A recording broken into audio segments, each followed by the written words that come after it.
Breaking news! The Detroit Lions are facing two major developments that no one expected. I'll tell you everything that's going on right now. But first, I want to hear from you. Which position do you think Detroit still needs to invest in to start the season at a high level? Your opinion is very important. I'm sure you've hit the like button, but only do so if you've been a Lions fan for over 12 years. There are people here who have been around for over 30 years. It's great to see you. One pride. Now let's get to the topic of the day. First, the San Francisco 49ers just traded wide receiver Deebo Samuel to the Washington Commanders for a fifth-round pick. That's a shock. Deebo is a perfect fit for the Commanders' offense under offensive coordinator Cliff Kingsbury. Given his versatility, he can line up in the slot, play running back, or even snap as an H-back. The fact that the Lions' NFC rival got him for just a fifth-round pick, that's tough to swallow. But the real curveball? A growing rumor that the Lions could trade Chargers star pass rusher Joey Bosa. Bleacher Report suggested that Detroit might need to give up a fourth-round pick to get Bosa. But let's be real, that price is a lot, especially considering Deebo just went for a fifth-rounder. The idea of Bosa in Detroit wasn't even on the radar before this, and now, suddenly, it's a real conversation. The Lions have been looking for an elite edge rusher to pair with Aidan Hutchinson, especially since Max Crosby seems locked in by the Raiders and Myles Garrett might be too expensive to acquire. But Bosa, the 29-year-old, is undoubtedly talented, but his injury history is a major red flag. Over the past 3 seasons, he started just 9, 5, and 4 games, respectively. This is not the level of durability you want when making a commercial investment. That being said, if the Chargers were to cut him, bringing him in as a free agent could make a lot more sense. Detroit needs more pass rush help, especially after Marcus Davenport, who was signed to be a key part of the defense, went down with a season-ending triceps injury in Week 3. Bosa would add a veteran presence, but is he worth giving up draft capital? That's the big question. Speaking of the draft, PFF's latest mock has the Lions selecting edge rusher Jahmyr St in the first round. That pick makes a ton of sense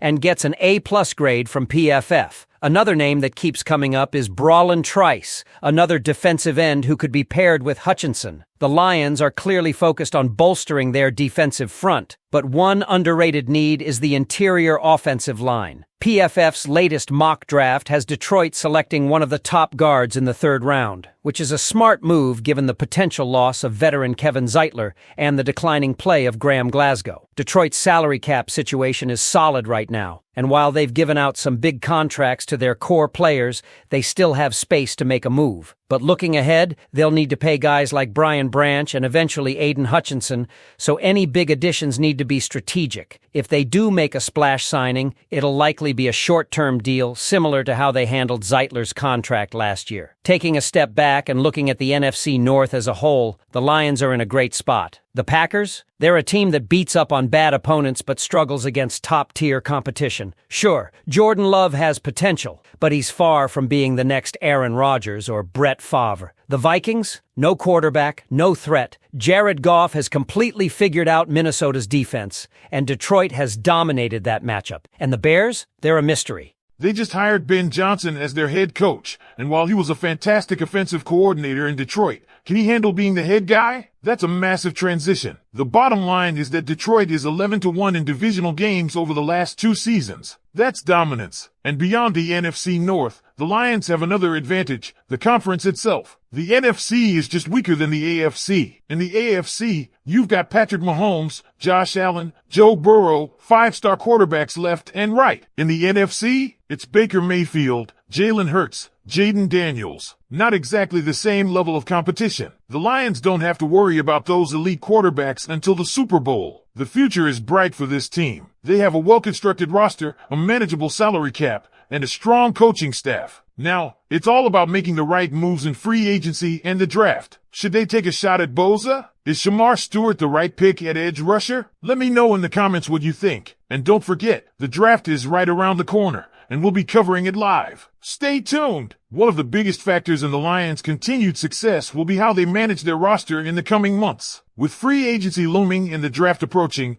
every move they make will impact their ability to stay at the top of the NFC North and push for a Super Bowl run. But let's get real for a second. This isn't the same old Lions. This team is built differently. They've proven over the last 2 seasons that they're not just a feel-good story. they're a legitimate contender. Let's talk about Jared Goff for a moment. There was a time when people questioned whether he was just a bridge quarterback, but at this point, there's no denying he's the guy. He's mastered Ben Johnson's offensive system, he's got great chemistry with Amon-Ra St. Brown and Sam LaPorta, and he's one of the most efficient passers in the league when he's in rhythm. The front office has put a strong offensive line in front of him, and as long as that remains intact, Goff is going to keep this offense humming. But here's something to watch: Goff's contract situation. At some point, Detroit will have to make a decision about extending him. Do they lock him in for the long haul, or do they start thinking about a younger option? That's a conversation for another day, but it's something to keep in the back of your mind. Now, flipping back to the defense, we already mentioned how much of a priority the edge rush is, but what about the secondary? The Lions took a big step forward last season with the emergence of Brian Branch, but they still need more help at corner. Cameron Sutton had some up and down moments, and while Kirby Joseph has been a playmaker at safety, the team needs another lockdown presence on the outside. Don't be surprised if they target a cornerback early in the draft or look to make a move in free agency. And speaking of the draft, here's another sleeper pick that's been floating around: interior defensive lineman Jajon Newton. If the Lions want to get even tougher in the trenches, adding a guy like Newton could be a game changer. He's a high motor player with the ability to push the pocket, and he'd be a perfect complement to Allen McNeil. This team has built its identity around controlling the line of scrimmage, and Newton would fit that mold perfectly. Another thing to consider is the overall competition in the NFC. Outside of San Francisco, there isn't really a clear-cut dominant team. The Eagles have talent but took a step back late in the season. The Cowboys are always a wild card, and the Rams are in a bit of a transition phase. The Lions have a real opportunity to establish themselves as the team to beat. And let's not forget, Detroit went toe-to-toe with the 49ers in the playoffs. If a couple of plays had gone differently, we might be having a very different conversation right now. Looking ahead, free agency will give us a clearer picture of how aggressive Brad Holmes and Dan Campbell want to be. Do they take a big swing and go after a marquee free agent, or do they focus on filling gaps with smart, cost-effective moves? Based on what we've seen, expect a balance. This front office has done a great job of building through the draft while supplementing with veteran signings in key areas. That approach has worked so far, and there's no reason to think they'll change course now. The bottom line is this: the Lions are in a great spot. They've got stability at quarterback, a strong core of young talent, and a coaching staff that knows how to get the most out of their players. The key now is fine-tuning the roster and making sure they capitalize on their window of opportunity. So, what do you think, Lions fans? Should Detroit take a shot at Joey Bosa if the price is right? Who should they target in the draft? And do you think this is the year they finally break through and make a Super Bowl run? Let me know in the comments below. And don't forget, free agency is right around the corner,